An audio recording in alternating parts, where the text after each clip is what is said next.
I am having the most incredible, unbelievable, wonderful. Get in there and don't call it unbelievable ever again.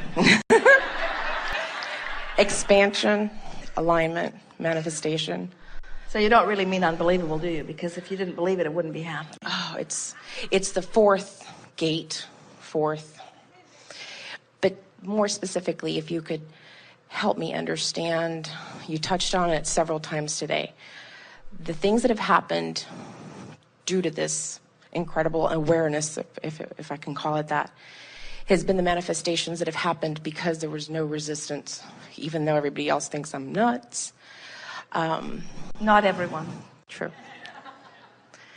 So the degeneralization of the thought, I've never had a health problem. And this definitely, and as the way as it unfolded, was in vibrational alignment to the things that were going on. But because it was so extreme, I didn't affirm. I didn't have anything that I needed to focus on. I was in bed for 3 months not being able to see or move, or people would say it's not possible.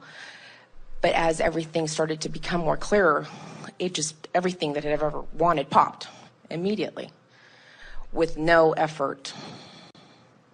So the thought. So what do you think the method or secret to your letting go of resistance was? Not thinking about it, not thinking it wasn't possible.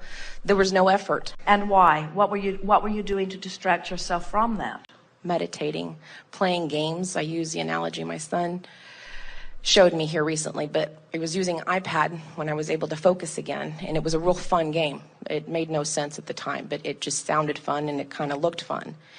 And then it wasn't until he showed me the reasons why the things were happening did it become more clear, did it become more exhilarating, because now I understood it. So I used to say one thing is to think it, another thing is to know it, but the experiencing it, I would never trade anything that's happened, because what's happened because of it feels so incredible, which in that line of thought is where everybody's like, you need to listen to the doctor, or you don't need to do this, and you don't need to do that. And the more that I do it, the better it feels, and the more that things happen, and the more exhilarating it is. So it's that process of not thinking about it.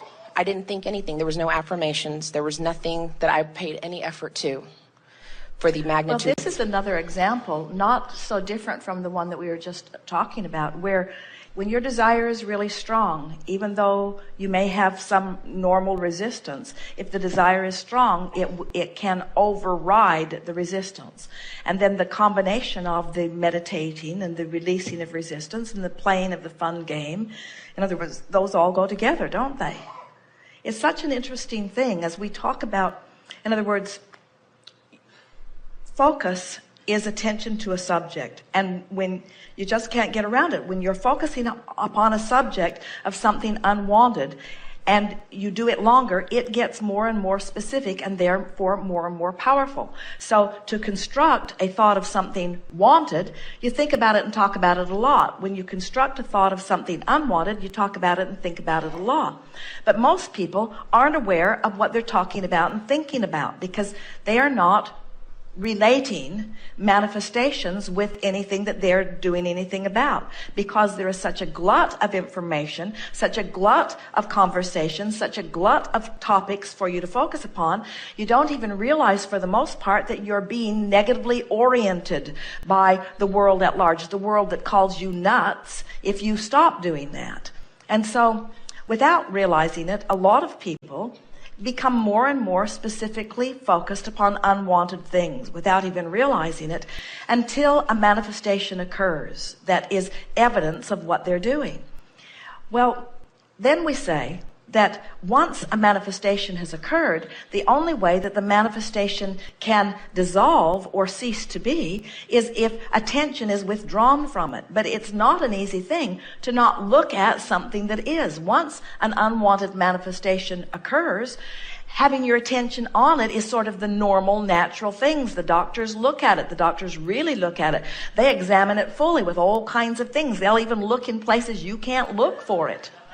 And they want to talk to you about it. So because of who you are and what's in your vortex, and because of the influence of your sun, because of the influence of your inner being, because of the influence of the source within you, of the healing energy within you, as you found yourself specifically focused, so specifically focused that you had a specific manifestation that specifically erupted, as you began to withdraw even though there was a full manifestation, as you began to withdraw your attention from it, you made it go from specific to less specific, to less specific, to less specific, to less specific, to so general, to so general, to so general, to so general.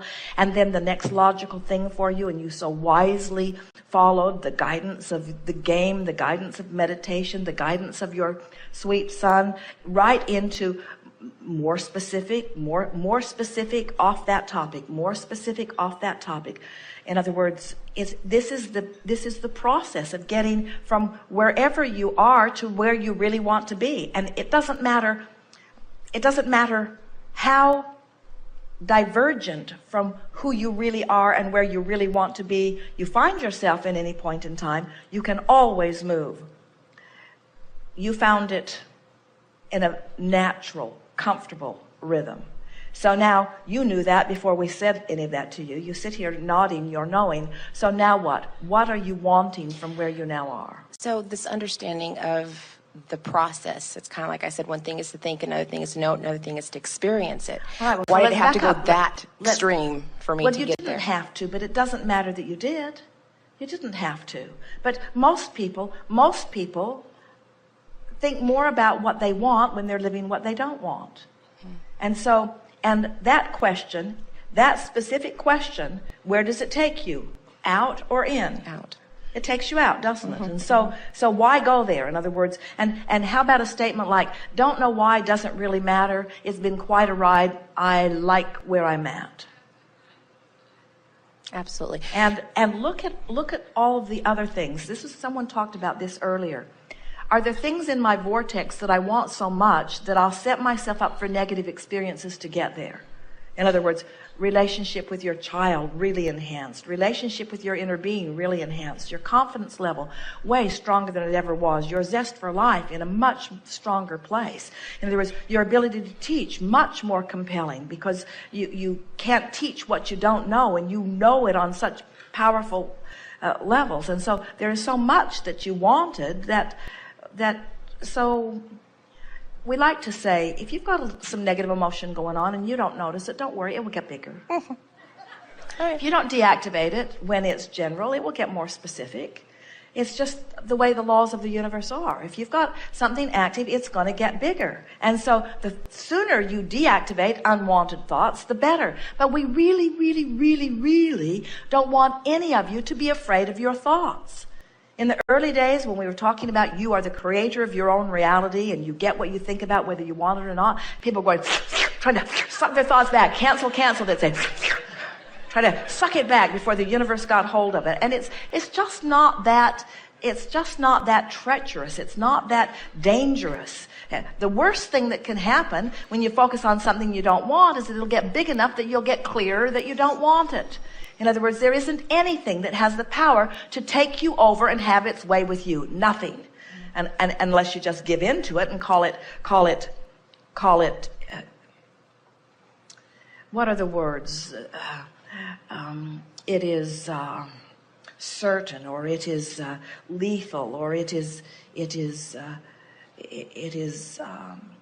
incurable, or it is, in other words, there are so many bogus things. People take snapshots of people when they're out of the vortex and make whole big monuments about suffering, and then call those who refuse to look silly.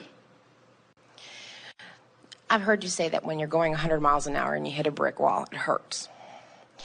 I would say, okay, I tend to live on the edge. I always have. But then so has been the manifestations that I've been able to enjoy. Well, now, would you like to reframe the way you're going about this and say, I really like to go 100 miles an hour when the forest is clear and the brick walls are not there. In other words, you want to go fast. You just don't want to go fast when there's resistance in your way. Our analogy is, if you're going 100 miles an hour and you hit a tree, it's a bigger problem than if you're going 5 miles an hour and hit a tree. But the thing is, you don't have control over your speed because life keeps speeding you up. Well, it was you can't live life as long as you've lived it and really have much control over the speed you're going. But you do have control over the resistance. You have control over whether you're going fast outside the vortex or whether you're going fast inside the vortex. And the reason our friend is enjoying so much relaxation inside the vortex is because there aren't any, he's not running into trees anymore. But he's not happy until he gets going faster either, is he? That was the whole point. It's always has been. It has been going wonderful, exhilarating people. Again, why do you do this? Because it feels good. We have to say to all of you that you would all rather have negative emotion than no emotion. Because in negative emotion, there is awareness of movement. And you've come as creators. And so you'd rather, in most cases, and this is the reason that it's a little bit tricky for us to convince you that as you deactivate, you're going to go through some slow times because you'd rather go fast even if you're hitting trees because it makes you feel like you're getting something done. Until we are able to convince you that you're not getting it done through your action, you're getting it done through your vibration, and your natural vibration will become robust as soon as you lower resistance. So if we can convince you, in other words, introduce resistance to anything and watch it slow down. Anything, any subject, it doesn't matter what you're talking about, whether it's momentum or inertia, whether it's a car driving down a road. If you introduce resistance to anything, it slows it down. And so if you really mean what you're saying, that you like to go fast, then isn't the answer not efforting? The answer is releasing resistance, and we promise you, you'll go fast.